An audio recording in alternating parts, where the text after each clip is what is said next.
Hello, everybody. Welcome to Planet SkyFF, the world where everything revolves around £50,000. My name's Such. And my name is James.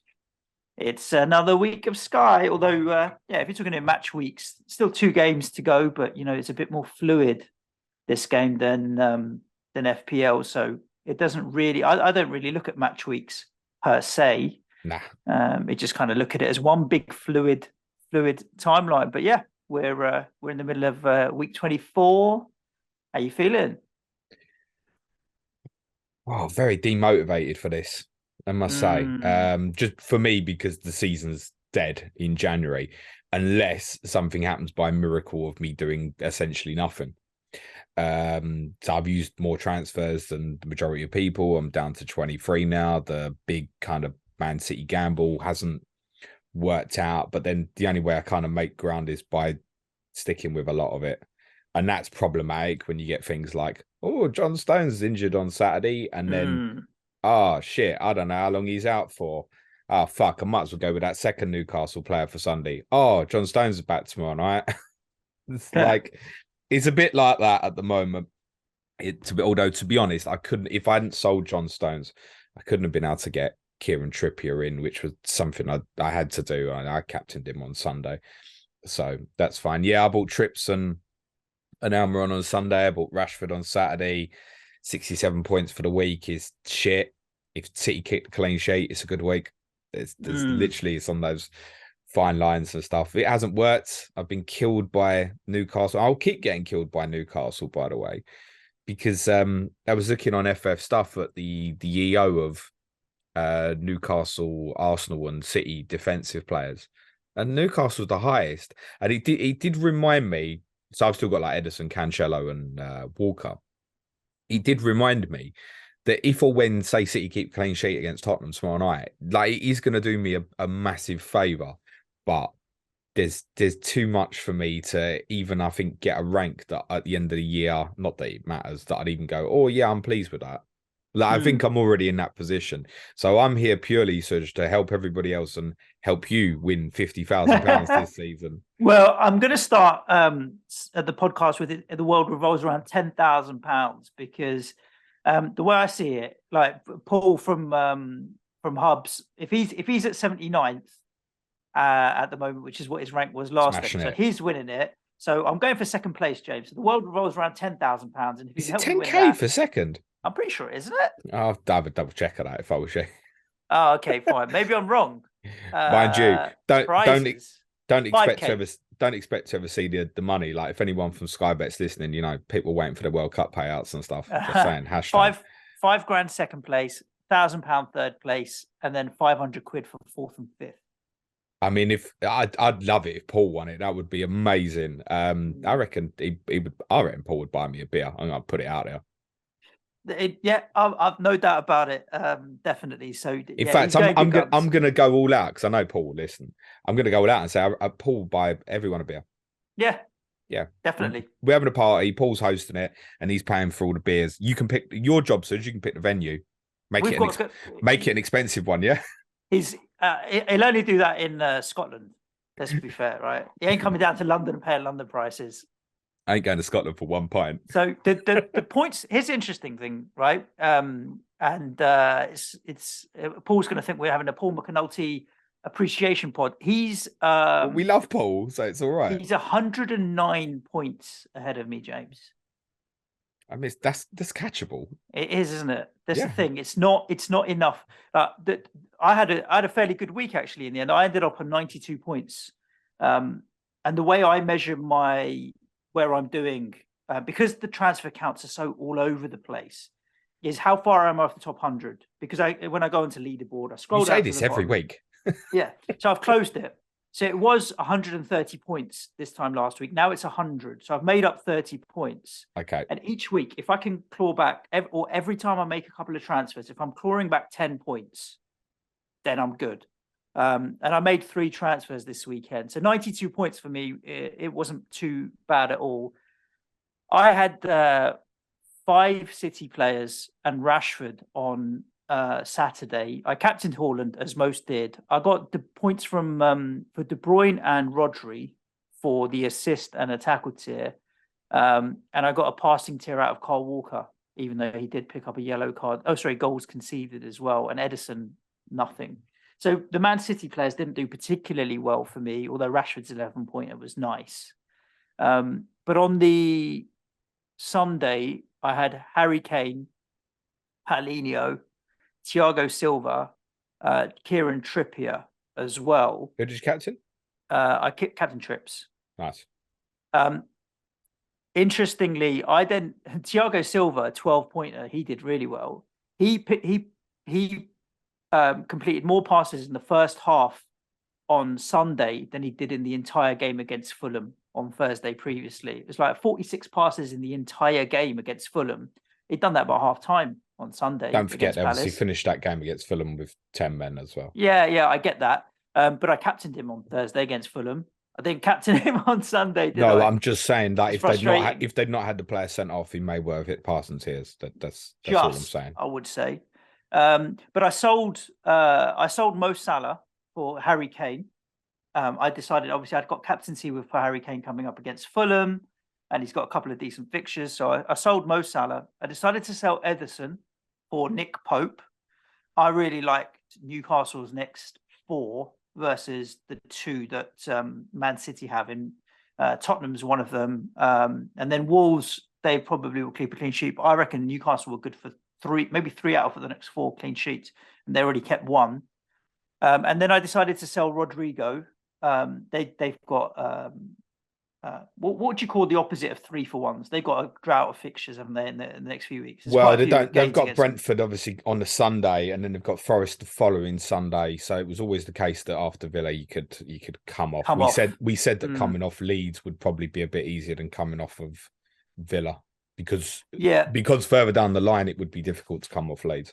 And I was going to add an additional Newcastle player, James. So there were 3 choices for me, which was Callum Wilson, Miguel Almiron, and Sven Botman. I decided Almiron I didn't want to move back to. Why not Fabian Schär?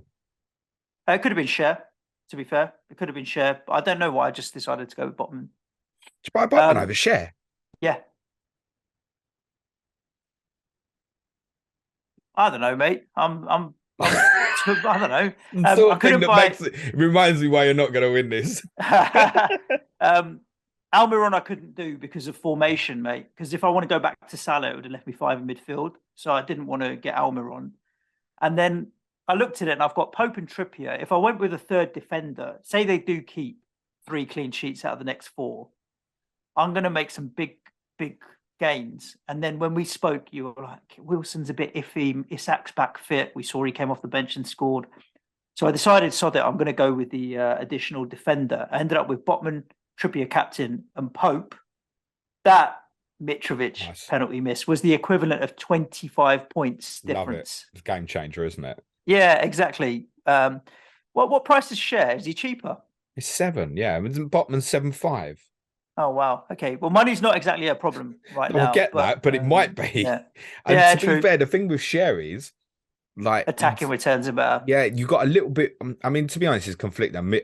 I tell you what will happen. The way it's going for you this year, Schär will get injured at the weekend. You'll be there sitting there with Botman going, "See, James, see." Schär is more of an attacking threat, right? And if you look at Schär's points for the last 10 games, they are almost identical to Botman's. It's like 3 points. Yeah, it will be marginal. But exactly. So why did you pay 0.5 more for Botman? The other thing is tripling up. I was also like, okay, do I want to risky triple up on Newcastle defence? But because they play on the Saturday for the next few weeks, should I get cold feet about it, I can always come off. So after the West Ham game, if I didn't want to triple Newcastle defence and just double, I can come off Botman. After Bournemouth, if I didn't want to keep him, I can come off again potentially. So yeah, I'm sitting fairly comfortable actually. I don't see myself making too many moves between now and I'm kind of looking at the end of Feb. I'm desperate for these March and April fixtures, mate, because that will help me plan a little bit longer term. I do have a plan that hokey cokey, a bit of hokey cokey between Kane and Salah. I'll be coming off Newcastle and heavily investing in Manchester City for the Aston Villa game on the Sunday. Asterisk, depends what state I think Man City are in. If they're still all over the place and there's no consistency, I'm not wed to that idea. I'm going to be looking at Arsenal, perhaps for the Everton game, because I can come off Thiago Silva after Fulham to go to Saliba. And the only other one that's on my mind right now, James, is there's a captaincy coming up for Fulham against Wolves at home on Friday the 24th. And I looked 2 fixtures previous, and they've got Nottingham Forest at home. And like Mitrovic for that Forest at home, Wolves at home with Brighton in the middle. Is there a way that I can get to Mitrovic for that? Surely, but there's no Monday. good entry point. Yeah, it's Monday. Or Chelsea. But then who am I going to sacrifice over that period? But Fulham play 2 games in a row, Tottenham and Chelsea. So, and then Forest at home. So I realise that in your case, the way those fixtures land, you will probably captain Kane and Thiago Silva respectively. But that's your way in, mate. But it's also hedging my bets a bit. Why would you go in for Forest after those weekend games of the Saturday the 4th when you can have 2 extra games of Mitrovic from Monday? It's got to be Monday, mate. Why Forest? Why did you mention Forest? Right, they've got Forest on Saturday the 11th. Right? Oh, sorry, I see what you mean. I was wrong. There's no gain in terms of the fixtures, right? So you're holding something for Saturday 4th or Sunday the 5th. Mitrovic plays twice before then. Yep. So it's Monday, mate. Yeah, the question is, I don't know who to sell. That's the entry point. Obviously, look, we know that Fulham Wolves single game day on Friday 24th will happen now. But yeah, Mitrovic is a borderline for me. He's probably more one where if I don't go and get him Monday, I'm probably looking at it and going, I'm not. He's probably more the point. I wouldn't be looking at Saturday the 11th. Yeah, sure, it's a good fixture against Forest at home, but they're showing signs of progression. I wouldn't be thinking, oh, I'll dive in there on a Saturday. I mean, to be honest, it just doesn't make sense. You go this Monday. No, I understand. Yeah. I'm just looking at it versus Man City. It might be Kyle Walker I could sell in the period that they've got Tottenham, Chelsea, Forest. All he's got is Tottenham away. So I don't need Kyle Walker for that period, and I could go and get Mitrovic for that period, potentially. Obviously, if Walker looks like he's going to stay in the team, which at the time of recording, we ain't got Scooby-Doo what Pep's going to do, to be totally honest. After Forest, the original point you was looking at going in, for example, Walker's got 2 games in there before Mitrovic plays again. So 3 actually. Oh, he's a 3 for 1 if you include the Forest away game when Mitrovic is at Brighton away. So there's a 3 for 1 there to go back. So there's a bit of hokey coking that I've got on my mind at the moment. Yeah, I think, to be honest, plan that for you, I think, would be go Mitrovic Monday, find a way to make that happen, leave it there, sit there. And then I presume you got Paulinho as well, haven't you? Yeah, let's back up. Fine. If something happens to Mitrovic over that period, you've got a safety net backup. Part of my consideration in terms of Monday is just looking at it and going, and I haven't got Kane at the moment either. And I think probably Kane's more of a priority for me than Mitrovic. Obviously, if I got Harry, I would captain him on Monday night. Similar if I just got Mitrovic and not Kane. The money's there in the bank, but it probably would have to be for me a Manchester City player that I come off and then go full circle with it, where I've kind of said, for me to make the gains there, I've probably just got to sit it out with City. But it's very difficult for me, I think, when I get to Monday, to look at Kevin De Bruyne right now and know that I'm not captaining him, and I would captain Kane against Fulham. There's every chance maybe I would captain him at Leicester on Saturday 11th, although I'd have favouritism for Arsenal players at home to Brentford at the moment. And then Kane's ready for those Sunday games on like the 19th, 26th. But then thinking ahead, if I get Kane in for Fulham, City and Leicester, Kane might end up being my sacrifice for Mo. I spoke about this before on the Monday night when Liverpool play Everton, or a different Liverpool player, whomever. So then I'm looking at going, so if I sell De Bruyne, I'm going Kane. Okay, it's definitely 1 more captaincy, might be 2, but then I might be hokey cokey in Kane again. And I'm not in what are you on transfers left, Serge? 37, right? I'm on 23. So in your position, I'd be going, yep, doing it. And then if I come off again, fine. I'm not in a position to be doing that. No, the other interesting thing is obviously so for me there's a kind of what's the inflection point at the 12th Sunday the 12th of February is when I think I'll start diverging away from the players that I've got a little bit more over that 2-3 day period, and by then we will know March. And what happens with March fixtures might dictate a little bit more around my strategy for then. So I've kind of got a plan up until the 12th, and I'll know the next half of that plan when I know what's happening in March now, really. Because I'm talking about Kane, you can hokey cokey with Salah, but then there's no way I'm not having Kane for West Ham at home. But we're getting a slapping that day, and then Chelsea at home is a home fixture, but Wolves, Forest, Southampton after that. That Kane's got a decent period over then. What day those fixtures dictates how much I might end up captaining him or not, and then it's whether or not I hold him in hokey cokey Salah De Bruyne or hokey cokey Kane Salah, or even Kane De Bruyne. Those three are like a hokey cokey for me at the moment. Yeah, that Liverpool Everton Monday night fixtures actually become a pain in the arse, because if it wasn't there, I really wouldn't be fussed about Liverpool at the moment. But I do think you probably want to go back in there. Just a note on March fixtures, Suj. Do you know when they're scheduled to be announced? This Friday, in 2 days from now. I think it's next Friday, isn't it? Oh, okay. I thought it was this week Friday, but I don't know. I'm sure I read next Friday. Okay. If it's this Friday, great news.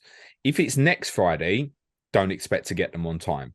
And the reason for that is FA Cup fourth round, obviously, over that weekend, and they may want to wait till those results happen. There is next Friday, 25th. Yeah, I thought it was next Friday. Yeah.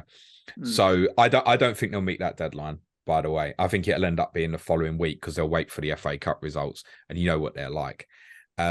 Should they wait till afterwards? I did say last week that there were 2 possibilities for Villa Palace and Forest Everton for Friday the 3rd of March. If they obviously wait until after the results, depending on what the FA Cup results are, that may open up more possibilities for that potential Friday night. And I do think my instinct is Sky will probably want a Friday night game that week, if they can show it, because I know ITV and BBC are going to be smashing out FA Cup games that midweek, so they want to get eyes back on them quickly. If they can show a big club on that Friday night, then I think there's every possibility that they might. So just hypothetically, if Tottenham and Wolves obviously went out last night, if Tottenham were to lose to Preston, I wouldn't be overly shocked, with Tottenham due to play AC Milan the following week in the Champions League, if Sky did smash that on the Friday night, for example. But obviously, if they make the announcement prior to the FA Cup games, there's only 2 games could go on that Friday the 3rd. Right, understood. Another note on fixtures we should probably quickly do. United. So we think at the moment that they're probably likely to have this additional fixture go in around about Wednesday the 8th or Thursday the 9th, probably more likely Wednesday the 8th. It's more likely to be Leeds at the moment. This isn't to say it's going to happen. We've discussed this on various other shows. Since we recorded on Monday, Serge FPL Focal's come out and said he's had a DM telling him that the Leeds game is going to be arranged over that weekend. And I don't think I know Oscar wouldn't tweet that out unless he was very confident in the source, for example. So it's not to say it's going to happen, but it's looking increasingly likely that United will have probably an extra game against Leeds. So the reason I say that now is, if you were thinking, I'm going Rashford to Mitrovic on Monday, for example, yeah, you may want to think twice about that. What date do we think that's going to be? I think the most likely date would be Wednesday, the 8th of February. Right. Okay. Which would mean they then play Leeds twice in 4 days. Again, I've spoken about this on other shows that my instinct was the police would put up a barrier to it. But if the police aren't putting up a barrier to it, then I think it will probably happen. The caveat is, obviously, if either team has an FA Cup 4th round replay, then it's possible. Well, I'd say it's possible. It can't happen. The FA Cup 4th round replay will take precedence. Because of United's involvement in Europe, they couldn't move the FA Cup replay to another time, for example. Leeds are due to play Accrington Stanley. Who are they exactly? Or Boreham Wood in the 4th round of the Cup. Their 3rd round replay last night was postponed. I don't believe there's been a rearranged date as yet. He lies. There is. It is next Tuesday, which is what I thought that they would probably do, is put it into next midweek. So Leeds would still be scheduled to play the winner of that at the weekend. Obviously, if it's postponed again, then Leeds won't play on FA Cup fourth round weekend. Impossible. I still don't think it would influence that possibility, because I think they'd just catch up in the midweek afterwards, and a replay would happen between match weeks 23 and 24, where Leeds don't have European commitment. So I think if there was a provisional United Leeds announcement, for example, the only thing that would impact that is if either team draw in an FA Cup fourth round weekend. It may even be that if Leeds drew, it still wouldn't impact it. It might literally be the only thing would impact it if United draw with Reading, because in theory, Leeds and Accrington, for example, could go into the following midweek when the Champions League restarts. That's quite possible if that eventuality happened. Understood. It looks like United Leeds is probably going to happen. Upcoming captaincies, James. We have a few fixtures, obviously, at the weekend. Rashford tonight for you. Yeah, I decided not to get the second United player at the weekend. And obviously when Rashford started feeling muscles and stuff in the first half, it was like, you are literally taking the piss out of my Sky season. It was obviously worth buying him on Saturday. He's got the return again. In hindsight, it's a little bit of regret not captaining him, actually, because I had so many players from United City, and we'd spoke on a Friday. We both agreed we thought United would win. And I was half thinking it in my mind, should I go there and this might be one where I can take Haaland on, for example. To be honest, when I saw the two teams, I was put off. My confidence in United winning really came down once I'd seen the City team. But yeah, Rashford's all I've got tonight. So even if he was a sub, I wouldn't buy anything. I'd just captain him. Yeah, I don't think it fits. It's making a transfer unnecessarily for me, so I'll be avoiding that. But yeah, hopefully Rashford plays. Rashford will be my captain tomorrow. Erling Haaland going with the majority. Yeah, I mean 2 blanks ain't gonna be free. No. He's playing my team, right? Let's see. So yeah, I mean it'd be Haaland tomorrow night. There's no reason to think that he wouldn't play. Kevin De Bruyne, by the way, was reported yesterday that he hadn't trained. Reports this morning are that City are very hopeful that he'll take part. Right. Saturday, there could be a little bit more of a split with obviously no fixture for Kane, no fixture for Man City or Manchester United. I've not got too many players, James. I've got Thiago Silva, who's away at Liverpool, which is not ideal. And then I've got the Newcastle guys with Crystal Palace away. So my instinct at the moment is that I'll be captaining Kieran Trippier. Yeah, it'll be trips for me. Trips around one's all I've got. That's part why I went with the 2 Newcastle. Was part of thing. Again, I know how this has gone. It's like if I buy trips, he gets that 5th yellow card, and then I'll sit with nothing for Saturday. So I went with Almiron, and the thinking was, look, there's 4 good fixtures here. Let's go with it. He's a good enabler. I'm covering off the ownership from elsewhere and stuff.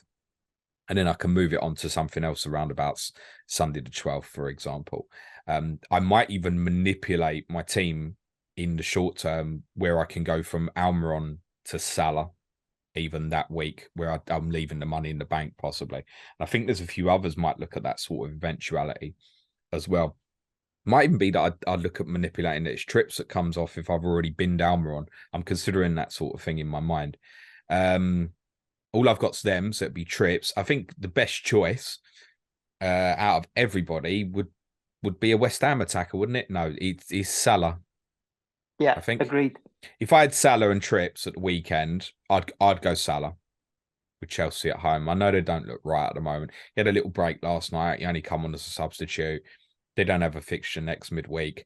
They'll go full strength. There's not much for doubt about that. So I think that Chelsea defensively are obviously not right at the moment. Got a lot of injuries. So at Anfield, yeah, if you've got, I'd go for that rather than trips in an away game. But they are extraordinarily good defensively at the moment, Newcastle.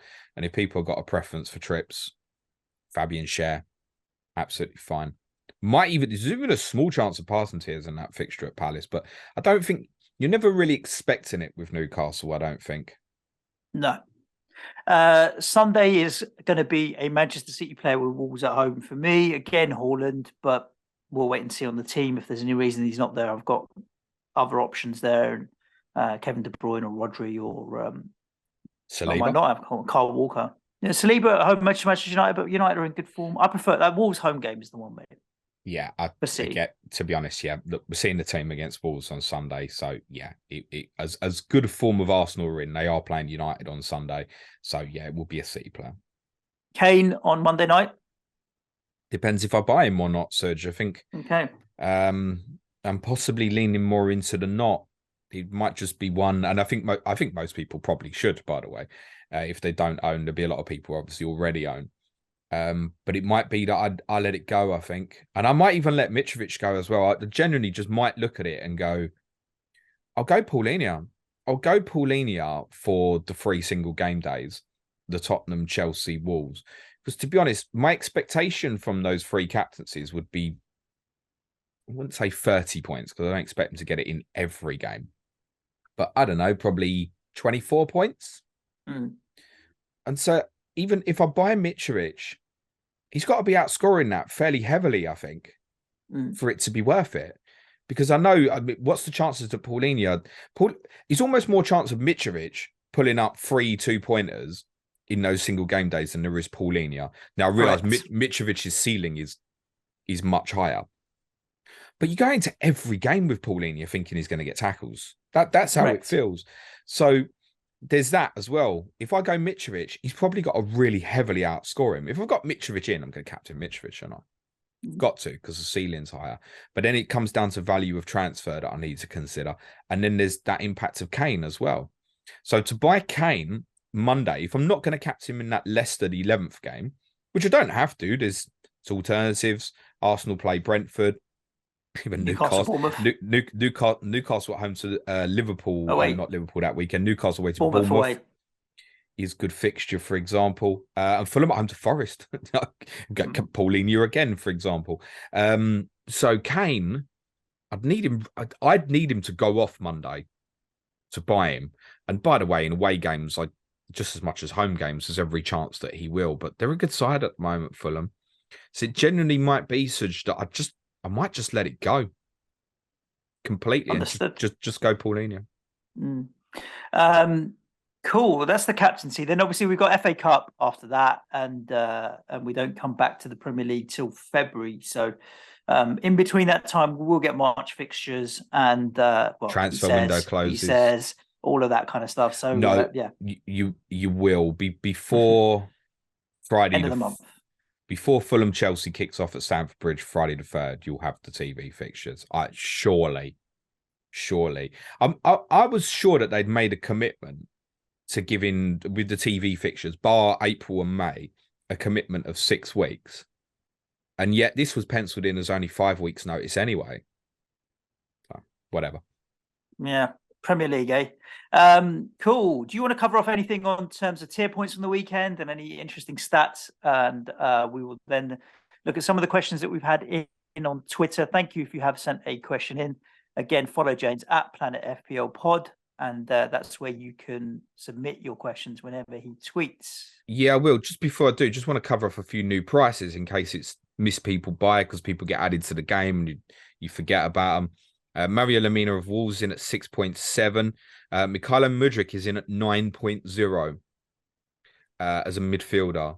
He's worth keeping an eye on. There's a talented player there. I think it would be a frustrating player, but there's a talented player there. It might be that he quickly looks quite interesting. That said, unless you really want to dive in on Friday the 3rd, if you're massively convinced whatever you might see over the Liverpool game, because they don't play any game in between, then you're probably not going in until Tottenham Sunday the 26th.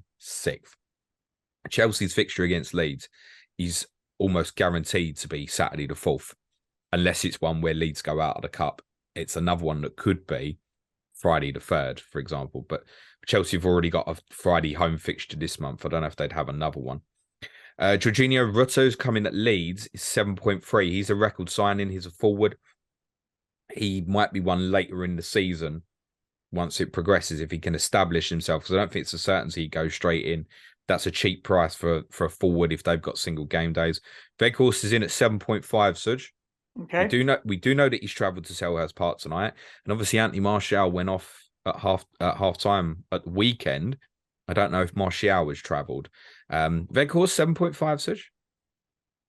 I'd want to know that he was going to be starting at least 3 out of 4 games. So, or Martial was out for a particular period of time.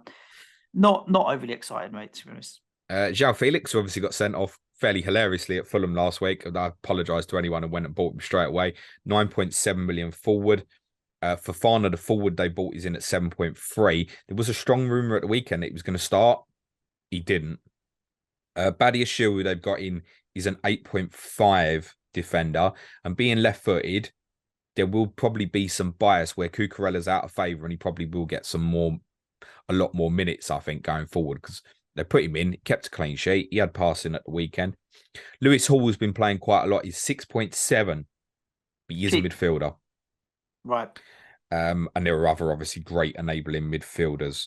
Mislav Orsic, Southampton's in at 7.0. Gustavo Scarpa, Nottingham Forest, 6.2 midfielder. The number 10. He's in the team now, and he's playing the 10 position. And there is a potential entry point with obviously Sunday the 5th. They play Leeds.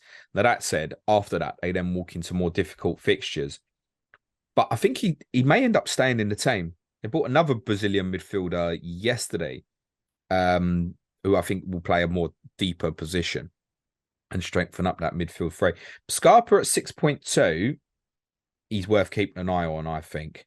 Wobber at Leeds, defender, is in at 7.1. I don't think there's anything else. Evan Ferguson has been priced up 7.3 up front for Brighton, which is another one, should he stay in the team, could be fairly interesting. Matthias Cunha, Wolves, 7.7. Cody Gakpo, 9.1. Cool. That's your lot in terms of new prices added to the game. From what we've seen from, I'm not going to go back to the Fulham-Chelsea game last week, but some notes from the weekend. Villa Leeds, most people will have been left disappointed, I think. Certainly myself, with Rodrigo walking around the goalkeeper, one off the line, and also having another one marginally called out for offside. I didn't overly feel like I had to sell him, Suj. Just a note, but I think it was the right transfer. The only Leeds player other than Ilan Meslier saves picked up anything. Guess away, Suj. Tyler Adams, of course, 7 tackles. Ashley Young, 8 tackles, had a brilliant battle with Wilfred Nonto during the game. And Douglas Luiz also picked up tackles. Boubacar Kamara didn't, but obviously did assist Leon Bailey's opening goal. Bailey had shot tears. I know there's a few, including Joe from Scout, who went for Emi Buendia, which we mentioned might be a nice differential shout. I think with the Villa asset, you're probably you're looking to move it on probably maybe even this week. So something like Buendia to Mitrovic, if it works money-wise, I think will be sort of like a popular move for those who've gone down that route, rather than wait for the next one, Sunday the 5th. The pricing doesn't really work out the same. So perhaps Villa to a Wolves player on Monday night might be what a few are looking at. From the Manchester derby, big passing numbers for the City defensive guys. So frustrating. Aki and Akanji, brilliantly priced. Do I know if they're ever going to play? Both over 100 passes. So was Rodri. Wow. Kyle Walker, 78. Cancelo, 63. It'll get completely forgotten, but when City were 1-0 up, it looked like the game was finished. Did not look like United were going to get back in it. Shots here for Rashford. Tackles for Aaron Wan-Bissaka. The big highlighting stats from the weekend, these Brighton numbers against Liverpool. Levi Colwill, 89 passes. Lewis Dunk, 84. Casado, 76. Pascal Gross, who played right back, 63. Alexis McAllister, 60. And Solly March also hit shots here. You know what price Solly March is, Suj? 6.4. It's not that good. 6.9. Oh. Well, not far off. Do you know who the highest scoring player is in Sky Fantasy since Overhaul? Since Overhaul, Solly March. Solly March, 44 points, 6.9 million midfielder. What's wrong with us? Why couldn't we see that the guy who hadn't scored all season was going to get 5 in 4 very suddenly? It's an interesting price. Fixtures, shit entry points. Yeah. We might speak about them a little bit more in a sec. Liverpool, nothing other than the usual saves for Alisson. But Brighton is becoming a very tough fixture for people. I can certainly understand why the Brighton interest would be there. I'd personally, just on that, I'd probably still rather go McAllister 7.4 than March 6.9. I think there's more variation. And I think March March could be on a run, like it could be like the second half of the season's Almiron, where you look at his overall stats and it's like, no, I know he doesn't get consistent returns. And obviously Almiron went on the run. And it's not to say that Solly March won't go on the run, but I do just as easily think it could die quite. That could be it. It could be gone. Everton Southampton, we don't really have any interest in, so I won't bore you. Other than James Ward-Prowse, 4 shots on target, more advanced position. There is a couple of good fixtures still to go, but not an entry point. They always go first, essentially. All their upcoming games are Saturdays, unless you're coming off a Friday night game.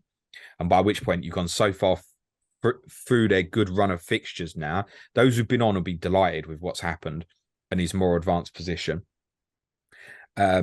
And I imagine that'll probably stick at the moment. So he's probably become more interesting. The only thing with him playing a bit further forward, less chance of passes, less chance of tackles, I'd say as well. It's only 28 passes at the weekend. Whereas if he played deeper, he has more than that, most likely. Forest beat Leicester 2-0. There was passing as per usual for Amati and Fast. They always seem to be in it whenever they lose a game. But the combination of one or the other rather than both is never great. Gibbs White and Johnson both putting their hands up as differential options. And there is an entry point for Forest, as we'd mentioned, Sunday the 5th. However, after that date, their fixtures do get more difficult. Passing for Neves and Collins and tackles for Kilman in the Wolves game against West Ham. I mean, it's fair to say, probably from what you've seen, so they'll be all right, Wolves, won't they? They're not terrible defensively. No. Like you're not overly expecting passing numbers, but they can be there occasionally. They play City and Liverpool next, so you're obviously not going to go in now. But obviously they have the single game day Friday the 24th against Fulham. You can bet your life there's so much focus from this perspective on Fulham that Wolves will go down and win 2-0, won't they? You know how this game works. There isn't an entry point. The entry point effectively would be this Sunday away to Manchester City. So I think for that single game day, there really won't be a lot of Wolves ownership. Even if someone does really well, say Cunha goes on a little run, I don't think people will steam into him. It will still be like Paulinho and Mitrovic. Literally, the only tier in the Brentford-Bournemouth game was tackles for Jadon Anthony.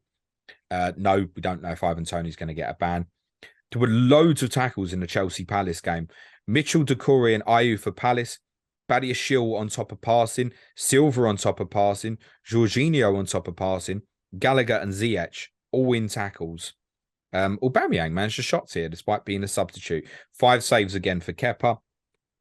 Dan Burn was the only Newcastle player to get any tiers at the weekend. That was for tackles. See, that's the one you should have bought, Suj. Forget with his share and Botman. You should have gone for Dan Burn. You shouldn't have. There was shot tier for Callum Wilson as well, by the way. Just the 6 tackles for Paulinho this week. Obviously, look, Mitrovic misses the penalty. It easily, obviously, flips the other way and he gets the nice. Different. It's one where I feel like I've been quite unlucky with a lot of things this season. But him getting booked against Leicester, not playing the Chelsea home game, then missing the penalty against Newcastle has done me a favour, basically. Obviously, from Tottenham Arsenal, Kane's shots here. Arsenal passing was just Zinchenko. Partey was shots here for Odegaard and then Nketiah as well. Odegaard is a player I'd like to get in, Suj, because he's too good at the moment. And actually, it's another one you just keep smashing yourself in the face. And I think we've had a lot of focus on Martinelli this year at 8 million. Odegaard's, is he 8.2? Is he, Suj? He's not much more expensive. He's not a lot more expensive. You're right. Martinelli's in at 8. There's a case for maybe 2-3 Arsenal midfielders potentially. Well, arguably, yes, there is. But I can't come off these City guys with the fixture advantage at the moment, I don't think. And then ironically, my Arsenal fixture entry point might become Wednesday the 15th when they play City. That means I've missed Everton and Brentford. So I want to give them another thought at the weekend. Because really, for Arsenal, the entry point's Sunday against United. Odegaard's in around about the 5th of teams. So well owned, but still relatively a differential. And I think he's becoming the offensive one that's really worth looking at, actually. The attacking returns are coming with the quality of his game. Is he 8-2, Suj? Yes, Odegaard? He is 8-2. Yeah. He is, yeah. But again, it's one I'm not sure I'm going to be able to make it happen. I don't think. Cool. Well, let's I get think some. Oh, go on. I think that's all I've got for you, other than just to cover off, obviously, Solly March, top scoring player. And you want to have a guess at players in the top 20 What scorers do you since mean? Overhaul? Oh, Rodrigo? No, Rodrigo's not going to be in there. No, mate. Uh, All right, that's boring. Let me ask you a different Rashford. question. Rashford's got to be in there. Let me ask you a different, more important question. Yes, of course he is. How many Manchester City players top 20 scorers since Overhaul? Oh, 0. That's incorrect. Rodri. Rodri's the one, yeah. 29. Yeah, Rodri. He's not Mr. because he got a Consistent. goal the other week, didn't he? Yeah, I love Rodri in this game. Solly I think March, he's great. 44. Nick Pope, 42, after obviously his world-class penalty save at the weekend. Well done, you jammy bastard. Rashford, 40. Luke Shaw, 36. De Gea, 35. That's one I spoke about last week. The regret. Oh, God. Imagine those De Gea points over Edison, who's doing nothing, but I can't move it at the moment, I don't think. Kieran Trippier, 32. James Ward-Prowse now well in there. Tim Ream of Fulham, 31 is a player we don't speak about, 6.6. I do think they're improving defensively. I think anyone who watched the Newcastle game at the weekend is beginning to think, they're not getting pushed over as much. If you look at their seasonal statistics, they do give up a lot of chances and stuff. But it feels like slowly it might be improving, actually. And I don't think that's the worst to get for Monday. If someone really needs an enabler and they're already sitting there with Paulinho and looking at it and thinking, well, that gives me a secondary coverage. Say you don't want to go Mitrovic and you need a defensive enabler for whatever reason. I don't think that's terrible. He'd be the one, by the way. He's the only one that I have confidence will play every game currently. Is Tim Ream, 6.6. Kepa, 6.6, has done well for people. Bernd Leno in goal for Fulham, 6.6. Dan Burn, Newcastle, he's 7.1, Suj. Maybe he was the one. Odegaard's in there. Harry Kane, Kai Havertz. That was the Chelsea player we probably should have had. Rodri, Fabian Schär's there, Aaron Ramsdale, Brennan Johnson, 7.2 in midfield, David Raya, Brentford, you always say it, so don't you? Yeah. He ticks along really nicely, David Raya, and I probably wish just fucking left him in all season and just not worried about it because it's very consistent at his value, 6.7. Yeah, one-man City player. The caveat is on City that it's obviously not worked out so far, but they haven't had the advantage of a fixture yet.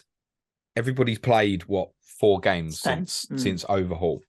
And in that period, they've had Chelsea away, Manchester United away, Leeds away, and they fucked up the one home game against Everton, right? So the gains actually come in now.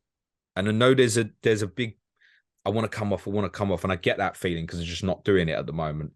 But it's just a reminder that the big kind of 6 for 3s that we spoke about at the Overhaul period, the huge gain, it starts tomorrow night, and bear that in mind. And so there is a case to add more City tomorrow night if you've got the cojones.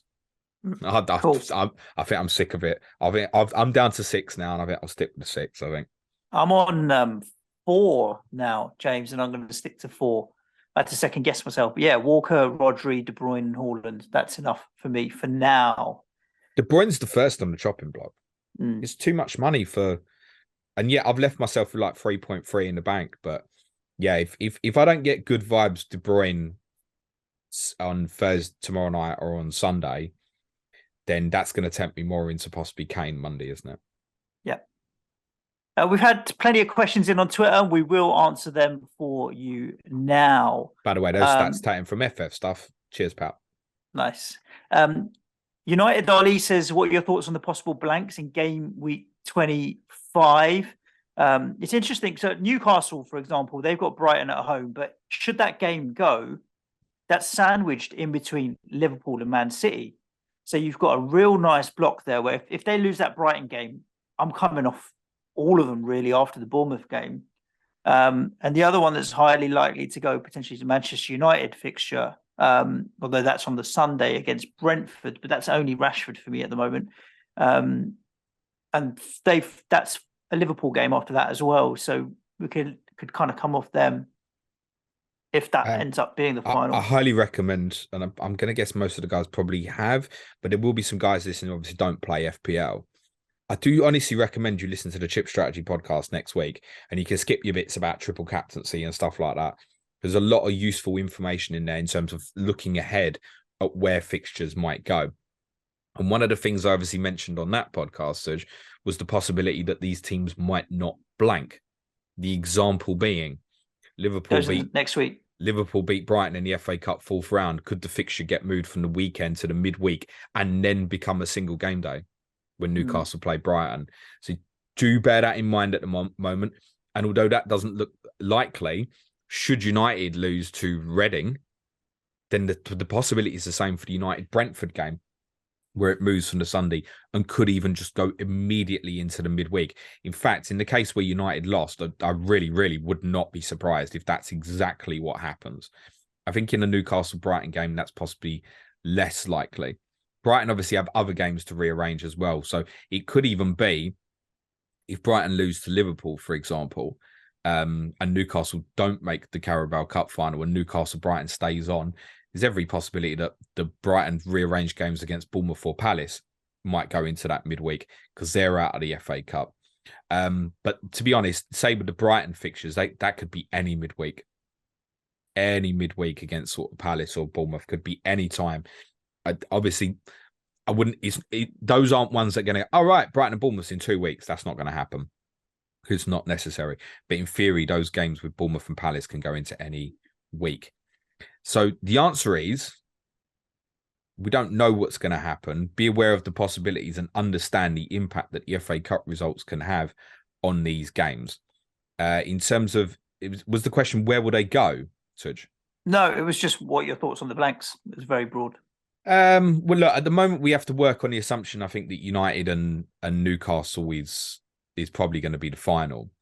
So in terms of coming off United players, there isn't a good spot to do it, because the chances are the Sunday before, City go to Tottenham, United play Leicester, and then the Sunday before, United go to Leeds. So, okay, it's another one you could say, right, I'll skip the Leicester game, I'll captain a City player against Tottenham, and I'll manipulate the money, like I said, maybe a Newcastle player to Salah. I might manipulate it. I'll go Rashford to Salah the next night. And then that obviously means I can, if I want to, I can keep all of what I've got from Manchester City for that moment. So that's a possible consideration. Otherwise, coming off is not going to be easy, and you might just have to suffer the blank and go through. In terms of Newcastle, there's more of a case to come off after that Bournemouth fixture on Saturday the 11th.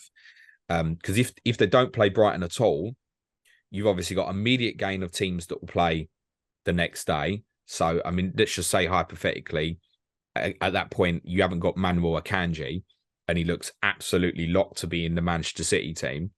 He's going to play, he could in theory play 4 times before the Newcastle play again, bar Newcastle's one fixture against Liverpool, which you wouldn't be so fussed about. And then after the potential blank, if they don't play, their next fixture after that is Manchester City. So there is more of a case to come off.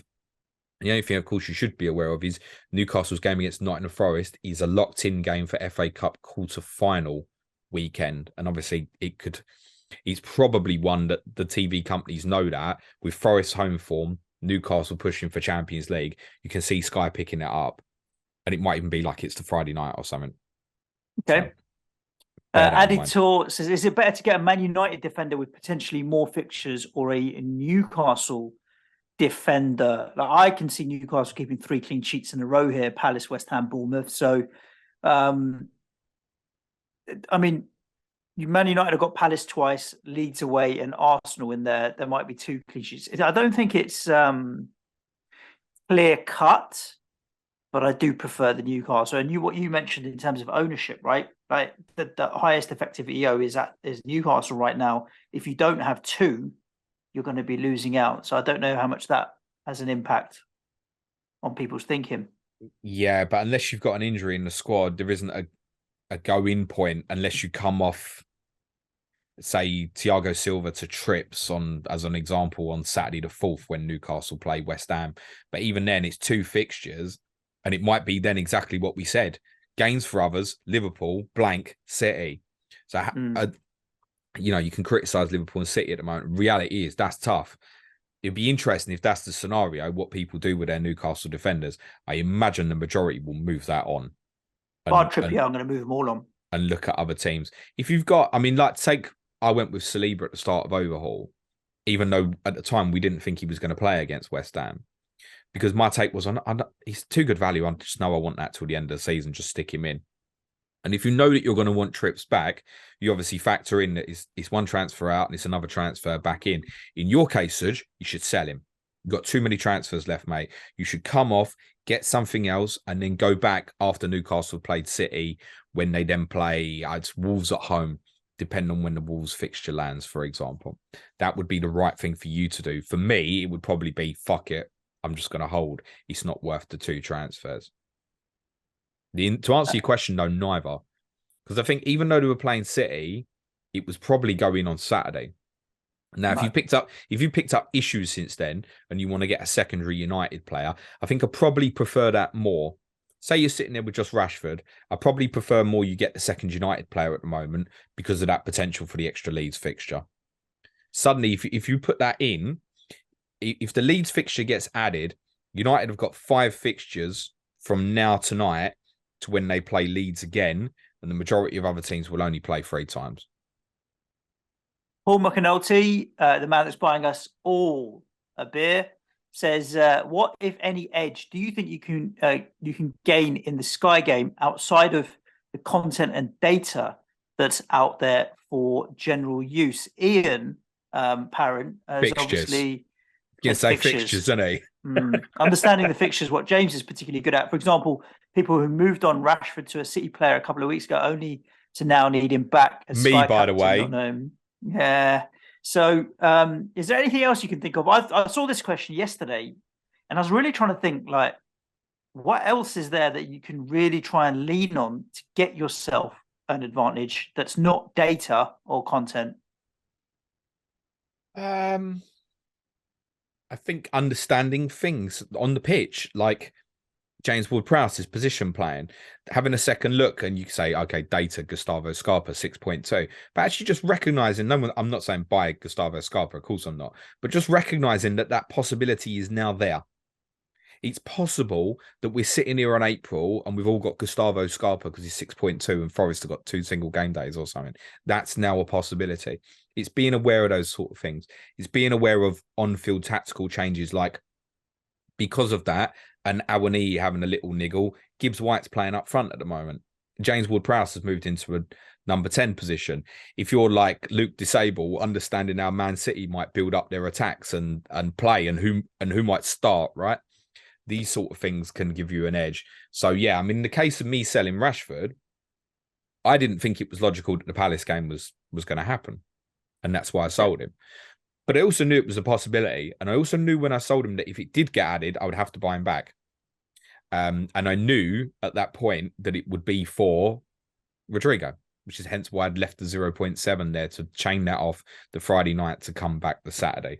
Obviously, in hindsight, you just keep it and run it through and find a different solution, don't you? But there you go. Craig Kemp has a very simple question. He says, out of Rodri and Rashford, who do you think is the better long-term hold? I only have space for one in my midfield.